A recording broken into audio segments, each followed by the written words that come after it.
So hello everyone, welcome back to my YouTube channel. तो आज के वीडियो में मैं करने वाली हूँ माय फर्स्ट Q&A वीडियो, जिसके मैंने इंस्टाग्राम के क्वेश्चंस यूट्यूब में बताने वाली हूँ। तो आपके जितने भी डाउट है वो आज मैं क्लियर करने वाली हूँ। नहीं मानता। तो जिसमें से सबसे ज़्यादा क्वेश्चन ये थे कि आपने जे क्यों ड्रॉप किया। तो ठीक है, इसका जो जे वाला पार्ट है वो मैं सबसे लास्ट में बताऊँगी, तो वीडियो को एंड तक जरूर देखिए। बहुत तेज हो रहा है ना।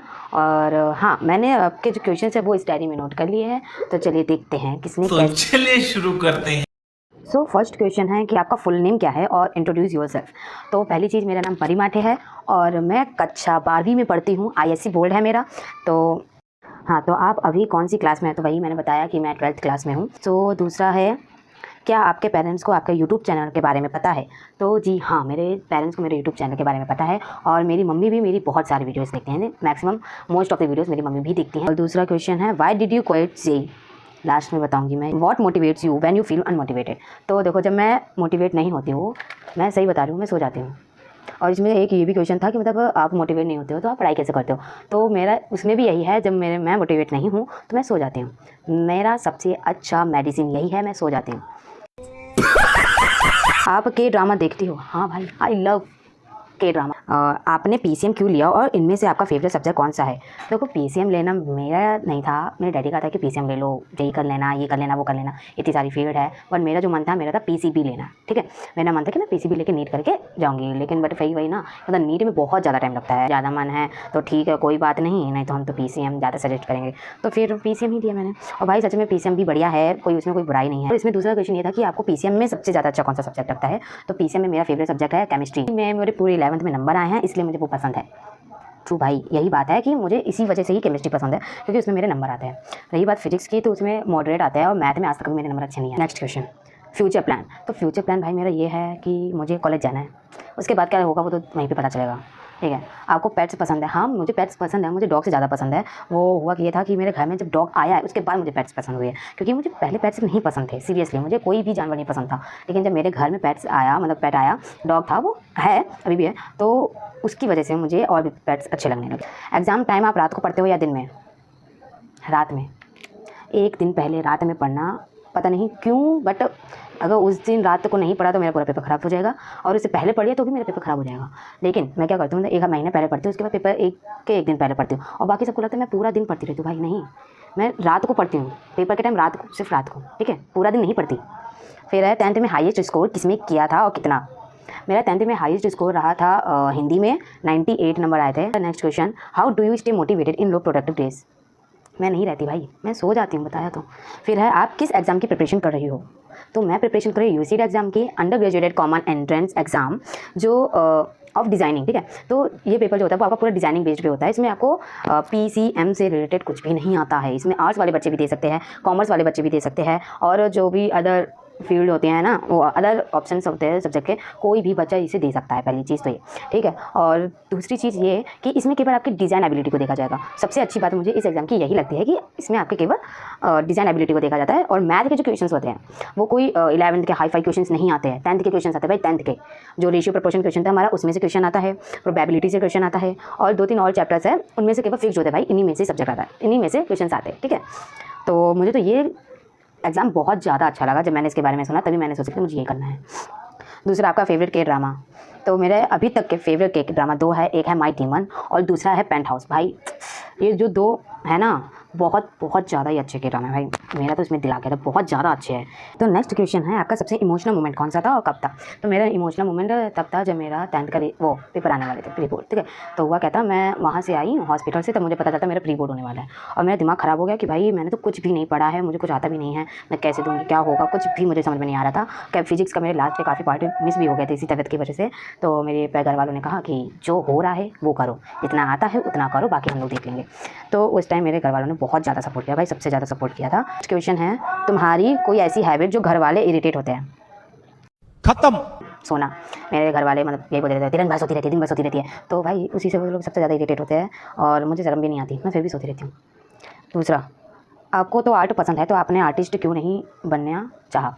तो देखो, मुझे आर्ट पसंद है, बट मेरा ज़्यादा इंटरेस्ट जो होता है वो कंप्यूटर से रिलेटेड ज़्यादा होता है, ठीक है। तो बेसिकली आर्ट और कंप्यूटर का जब ज्वाइन किया जाए ना, तो उसके आता है डिज़ाइनिंग। तो डिज़ाइनिंग में आप होता है कि आप कंप्यूटर से काफ़ी चीज़ें डिज़ाइन कर सकते हो। तो मेरा वही था कि मुझे कंप्यूटर से करना है, जो भी करना है। अब डिज़ाइनिंग में आपकी थोड़ी बहुत कोडिंग भी आती है, जो कि मुझे काफ़ी अच्छी लगती है, इसलिए, ठीक है। और दूसरी चीज़, आपकी आर्ट भी आनी चाहिए, आपको आपकी थिंकिंग एबिलिटी भी होनी चाहिए डिज़ाइन वाले भी हैं, और आपको थोड़ा बहुत मैथ आनी चाहिए। इतना तो मेरे है अंदर भाई, मैं कर लूँगी, ठीक है। तो यह है आपका हॉलीडे होमवर्क कितना कंप्लीट हुआ है। तो मेरा हॉलीडे होमवर्क ऑलमोस्ट पूरा कंप्लीट हो चुका है। अभी लास्ट वीडियो में मैंने डाला भी था मेरा ब्लॉग, जो पूरा हॉलीडे होमवर्क ही मैंने कंप्लीट किया है, और जो मैंने बताया उसमें डेकोरेशन और करनी है, तो वो भी आज खत्म होने वाला है। मैं पूरा कंप्लीट है गाइस, मैथ नहीं किया है, उसका भी रीज़न बता दिया उसमें। दूसरी चीज़, तुम्हारी हॉबीज़ क्या क्या है। तो मेरी हॉबीज़ है बकबक करना, जो कि अभी मैं कर रही हूँ, लेकिन कैमरे के सामने भी थोड़ा नर्वस हो रही हूँ, कुछ भी उल्टा सीधा बोल रही हूँ। तीसरा, your very moment in school. हाँ ये भाई, तो इसमें हुआ क्या था कि जो मेरी दोस्त थी, उससे किसी ने दोस्त थी तो उसको किसी ने मेरे बारे में कुछ भी बोल दिया कि मैंने ऐसा बोला उससे।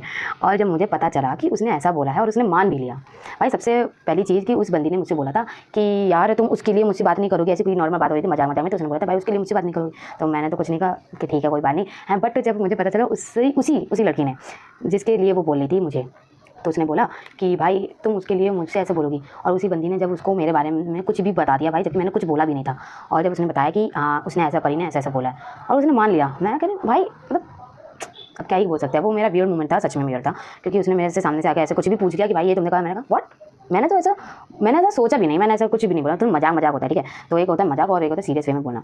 तो मैंने ऐसा कुछ भी नहीं बोला था जिससे उसको हर्ट हो। But one thing you want to achieve this year, मैं अपने आप को खुश देखना चाहती हूँ, बस। ऐसा कोई भी साल नहीं गया है जिसमें मैं खुश हूँ भाई, सच में। और जो 11th वाला है मतलब लास्ट ईयर, वो तो इतना घटिया निकला, इतना ज़्यादा घटिया निकला, उसके बारे में अगर बताने बैठे तो रात हो जाएगी। इतना बकवास वो साल निकला है कि मैं क्या बताऊँ। तो मेरा पहला मोटिव यही है इस ईयर का कि मुझे खुश रहना है। तो 5 से भी ज़्यादा क्वेश्चन यही है कि आपने जे क्यों ड्रॉप किया, क्यों ड्रॉप किया, क्यों ड्रॉप किया। तो भाई सुनो, कहानी शुरू होती है क्लास 10th से। मेरा रिजल्ट आया, मेरे परसेंटेज आए, बहुत ज़्यादा अच्छी नहीं थी, 88.2% आई थी मेरी, ठीक है, 10th में। तो हुआ क्या था कि मेरे डैडी ने कहा कि तुम कर लोगी, एक्सपेक्टेशंस, भाई उस एक्सपेक्टेशंस बोले। मेरी मम्मी ने भी कहा हाँ तुम कर सकती हो।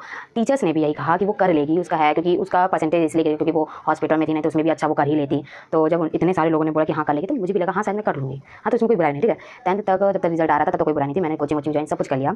फिर उसके बाद क्या हुआ, क्या कहते हैं, मई जून मेरा केमिस्ट्री बहुत बढ़िया रहा, फिजिक्स बहुत ज़्यादा बढ़िया रहा, मतलब ऑलमोस्ट हाई इस नंबर आते रहे मेरे। फिर उसके बाद धीमे करके वो नंबर इतने ज़्यादा गिर गए, और कुछ गलतियाँ मेरी भी थी कि हाँ मैं थोड़ा ज़्यादा बाहर की चीज़ों में इंटरेस्ट लेने लगी थी। बट भाई ये भी होता है ना कि अगर आप बाहर ले भी रहे हो, कोई चीज़ आपको पसंद है करना, तो उसको आप चाहे किसी और चीज़ में लगे, लेकिन वो चीज़ आप करके ही रहते हो, ठीक है। तो हुआ यही था कि क्लास 10th के बाद मैंने सोचा था कि मैं IIT करूँगी, जेई करूँगी, IIT करूँगी, फिर उसके बाद बीटेक करके करोड़ों वाला पैकेज लूँगी और बस लाइफ सेट है। बट ऐसा नहीं होता गाइस, बहुत ज़्यादा ही डिफिकल्ट होती है आपको खुद को बैठाने में कि हाँ भाई मुझे ये करना है, ठीक है। उस टाइम मेरा केवल माइंडसेट ये भी नहीं था कि हाँ मुझे सिर्फ यही करना है, मेरा बहुत सारे चीज़ों में दिमाग लगता रहता था कि मतलब मुझे ये भी करना है, मुझे ये भी करना है, मुझे वो भी करना है, वो भी करना है। और जब वो धीमे ये जेई करने लगी मैं, ठीक है, अगस्त तक आया, ठीक है, तब भी नॉर्मल था। केमिस्ट्री में तब भी नंबर आ रहे थे, मैथ में एक बार भी नंबर अच्छे नहीं आए, और फिजिक्स में भी बहुत अच्छे नंबर आते रहे। धीमे वो भी कम हो गए, अगस्त तक तो काफ़ी कम हो गए थे। फिर उसके बाद आया मेरा पार्ट सितंबर के बाद, हाफ ईयरली के बाद।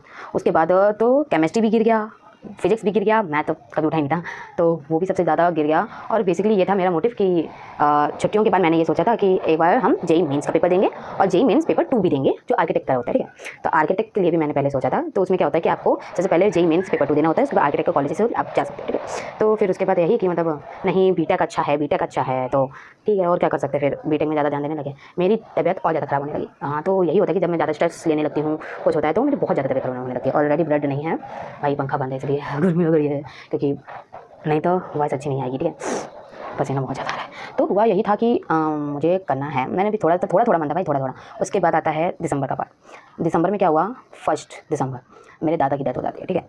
तो हम सब लोग वहाँ पे चले जाते हैं, 15 दिन मेरे ऐसे चले जाते हैं। उसके बाद तो मेरा और दिमाग ख़राब होने लगता है कि अब इतना सारा बैकलॉग, इतना सारा सब कुछ कैसे कवर करूँ। फिर तब भी मेरे को दिमाग में नहीं होता कि भाई छोड़ो, मेरे दिमाग में ये था कि ड्रॉप लेकर करेंगे, हटाओ, अभी थोड़ा इन्जॉय करते हैं, ठीक है। तो वहाँ से आए 15 दिन बाद, तो थोड़ा सा अपना वही पेपर चल रहे थे, उनको एक ही 2 पेपर दे पाई थी, वो भी नहीं दिए थे पूरे। फिर उसके बाद आता जनवरी में मैंने सोचा हाँ इस साल मुझे करना है जेई। हाफ माइंड था मेरा कि हाँ मुझे ये जेई करना है। तब भी मैं 2 मिनट के लिए सोचती कि क्यों करना है जेई, बट मुझे खुद नहीं पता था मुझे क्यों करना है। सब कह रहे हैं इसलिए करना है मुझे जेई, मेरा मोटिव यही था, सब कह रहे हैं, सबको खुश रखना है, ठीक है। फिर उसके बाद यही हुआ कि हाँ जेई करना है। फिर आता है मार्च। तो मार्च में फाइनल के एग्ज़ाम्स देने के बाद मैंने कहते हैं रील से स्क्रॉल कर रही थी, उसमें मुझे ये यूसीड का एग्जाम के बारे में पता चला, ठीक है। तो जब डिज़ाइनिंग का था तो मैंने सोचा कि देखते क्या होता है इसमें। उसमें एक्चुअली क्या था कि एक ट्रायल क्लास थी आपकी, जो फिग्मा में आप कुछ बनाते हो, यूएक्स यूआई डिज़ाइनिंग करते हो, तो उसकी एक क्लास थी, फ्री डेमो था, ठीक है। मैंने सोचा लेके देखते हैं। तो भाई सच में उसमें मुझे इतना ज़्यादा इंटरेस्ट आया जितना आज तक मुझे और किसी चीज़ में नहीं आया, किसी चीज़ में भी नहीं, सच में। और जब से वो क्लास मैंने अटेंड की, मैंने तभी से ठान लिया था कि अब मुझे यही करना है। और उन्होंने फिर बताया था इसमें अगर आपको फील्ड में जाना है तो बेस्ट एग्जाम्स कौन से होते हैं, तो उन्होंने कुछ एग्जाम्स बताए थे, यूसीड एनआईडी। तो यही दोनों को मैंने लेके चला है कि भाई मुझे अब जो करना है मुझे केवल यही दोनों करना है। उसके बाद कन्विंस करना पेरेंट्स को कि मुझे जेई छोड़ना है बहुत ज़्यादा डिफिकल्ट था भाई, बहुत ज़्यादा डिफिकल्ट। जितना आप लोग को ईजी लगता है उतना नहीं होता। बोलना बहुत ईजी होता है, करना बहुत मुश्किल होता है। तो हुआ क्या था, डैडी बैठे हुए थे, मैंने मम्मी से कहा मम्मी आपको पता है ये जो जेई कर इसमें मेरे नंबर नहीं आते हैं और लेकिन इसमें ऐसे ही एक और एग्जाम होता है यूसीड, उससे भी डायरेक्ट आईआईटी जाते हैं, ठीक है। तो मुझे ना ये बहुत अच्छी फील्ड लगती है। डैडी के सामने बोली थी मैं, ताकि डैडी सुने। और फिर अचानक से डैडी बोले कि क्यों नहीं करना है, क्यों नहीं करना है क्या जेई, ये बोला डैडी ने, क्यों नहीं करना है क्या जेई। तो फिर मैंने कहा बोल तो भाई, अब कितना रुकोगे, और खुद को ज़्यादा स्ट्रेस देना भी बहुत ज़्यादा बेकार होता है। तो जब है उस चीज़ में इंटरेस्ट तो बोल दो। मैंने बोल दिया कि नहीं डैडी मुझे नहीं करना, ये बात है कि मुझसे नहीं हो पा रहा है, मैं ट्राई भी कर रही हूँ भाई, ऐसा नहीं मैंने कोशिश नहीं की। मैं अभी दिखाऊँ कि मैंने कितनी कॉपियाँ भरी हैं, प्रैक्टिस करने की बहुत कोशिश की, बट फिर भी मेरे मैथ के क्वेश्चन नहीं लग पा रहे थे और केमिस्ट्री में भी फिर बहुत ज़्यादा लो होता जा रहा था और उसकी वजह से मेरा काफ़ी कुछ ख़राब होने वाला था। तो मैंने बताया, तो डैडी एक्चुअली ये भी था ना कि मतलब कोचिंग में जो सर है वो डैडी के 20 साल के फ्रेंड है, 20 ईयर्स के फ्रेंड है, ठीक है। तो उनको भी थोड़ा अजीब लगता है वहाँ पे जाके बोलना कि भाई अब 1 साल पढ़ने के बाद मैं वो छोड़ रही हूँ। तो इस पर मुझे एक पूरा महीना लग गया बताने में, ठीक है। अब पर मैंने सोचा था हाँ मैं बताऊँगी। मैंने मम्मी के सामने ऐसा बोला, मम्मी ने कहा क्यों नहीं करना है, मम्मी ने भी पूछा, तो मैंने सबको बता दिया भाई मुझे नहीं करना है, ऐसी बात है। तो फिर डैडी ने जिस दिन बताया उस दिन तो डैडी ने थोड़ा सा गुस्सा किया, हाँ कि बताओ 1 साल पढ़ के ये छोड़ रही हो, फिर ये कोई अच्छी बात है, तो मेहनत नहीं करना चाहती ये वो। फिर उसके बाद दूसरे दिन डैडी आते हैं, कहते हैं जो करना है वो करो, खुशी से करो भाई। जो मेरी मैं क्या बताऊँ, जो सच में मुझे बहुत ज़्यादा खुशी हुई थी कि हाँ चलो, मुझे एक तरह से ये भी था कि हाँ डैडी मान जाएंगे, क्योंकि सही बताऊँ 5th क्लास और जब लॉकडाउन लगा था उस क्लास में मेरे डैडी ने ही बोला था कि यूएक्स यूआई का कोर्स सीख लेना। उस टाइम ना डैडी को पता था कि ना ही मुझे पता था कि यूएक्स यूआई के लिए एक प्रॉपर एग्जाम होता है, ठीक है। तो डिजाइनिंग का पूरा एक एग्जाम होता है, ये किसी को नहीं पता था। तो मेरा यही था कि बेटा करने के बाद में मुझे ये सीखना ही था। तो वही डैडी ने कहा, दूसरे दिन आए, कहते ठीक है कर लो। और जो मेरी खुशी रही है भाई, मैंने ना जी के जितने भी पोस्टर थे सब हटाए पहले कि अब नहीं करना है, और जो खुशी मेरे फेस में आई थी उस दिन से लेकर आज तक मेरी तबीयत नहीं खराब हुई है। और मतलब वैसी टेंशन वाली नहीं हुई है कि मतलब बहुत ज़्यादा टेंशन हो गया, बहुत ज़्यादा स्ट्रेस हो रहा है कि नहीं हो रहा है तो कैसे होगा नहीं, इतना ज़्यादा स्ट्रेस फ्री में फील करती हूँ अब। तो खैर ये सब तो मेरे पेरेंट्स की वजह से ही हो पाया, मम्मा का भी हाथ है, मम्मी ने भी थोड़ा बहुत कन्विंस किया था भाई ऐसा नहीं है कि उसका मन नहीं है तो क्यों करवाना, उसका अच्छा नहीं गया तो क्या हो गया। मेरे मॉक टेस्ट भी बहुत बेकार जा रहे थे, बहुत ज़्यादा, वहाँ से टीचर्स बोल रहे थे कि पढ़ नहीं रही हो ये वो। तो भाई इतना ज़्यादा टेंशन लेके दिमाग में पेपर कैसे कोई दे सकता है, ठीक है। ऊपर से ये प्रेशर होता है कि अगर नंबर कम आए तो कोई कुछ बोले ना, ठीक है। और ऐसा तो होता नहीं है कि आप उनके नंबर कम आए कोई कुछ आपको बोले ना। तो यही थी मेरी जेई की जर्नी कि यहाँ तक मैंने कर लिया। तो दुख इस बात था कि देखो मेहनत मैंने भी की थी और जो कोचिंग के टीचर्स थे उन्होंने भी मेहनत की थी भाई। तो भाई थोड़ा सा दुख हुआ कि मतलब उन टीचर्स को भी थोड़ा सा बुरा लगा कि भाई मतलब 1 साल पढ़ के फिर स्विच करना। इस चीज़ से ऐसा है ना आप कि अगर आपकी रैंक आती है ना, आपको लानी होती है 100 के अंदर रैंक आनी होती है यूसीड में, 100 के अंदर रैंक लानी होती है, जिससे आप डायरेक्ट आईआईटीज़ में जा सकते हो, direct IIT Bombay, IIT Delhi, IIT Guwahati और आईआईटी रुड़की। और इतने प्यारे आईआईटी है ना जो डिज़ाइन कंडक्ट करवाते हैं डिज़ाइन। अब तो आईआईटी कानपुर भी हो गया, बट मैं नहीं बताने वाली किसी को कि मैं आईआईटी कानपुर में भी पेपर होने लगा है, होने नहीं लगा मतलब कि यूसीड के एग्जाम से आप कॉलेज जा सकते हो। बट किसको जाना है कानपुर यार, यहीं पर रह रहे हैं, यहीं पर जाएंगे तो फिर मस्ती कब करेंगे। तो डिसाइड तो मेरा है, ड्रीम कॉलेज है, वो नहीं बताने वाली मैं, कुछ बता दूँगी तो कुछ भी नहीं होता है। तो यही थी मेरी जर्नी। तो आपको कैसे लगे मुझे कमेंट करके ज़रूर बताना। और अगर आपके पास भी और भी क्वेश्चंस हैं तो आप मुझे इस वीडियो में भी कमेंट कर सकते हो, मुझे इंस्टाग्राम में भी। तो ये है मेरी आईडी, तो आप मुझे इंस्टाग्राम में भी डीएम कर सकते हो। तो मैं आपके आंसर्स आपकी जो नेक्स्ट वीडियो बनाऊंगी भाई Q&A क्वेश्चन वाली, तो मैं उसमें आपके क्वेश्चन जरूर लूँगी, ठीक है। तो thank you for giving me the questions. इतने सारे क्वेश्चन आप लोगों ने पूछे थे, मुझे कभी काफ़ी अच्छा लगा। तो मिलते हैं नेक्स्ट वीडियो में, तब तक के लिए टेक केयर एंड बाय।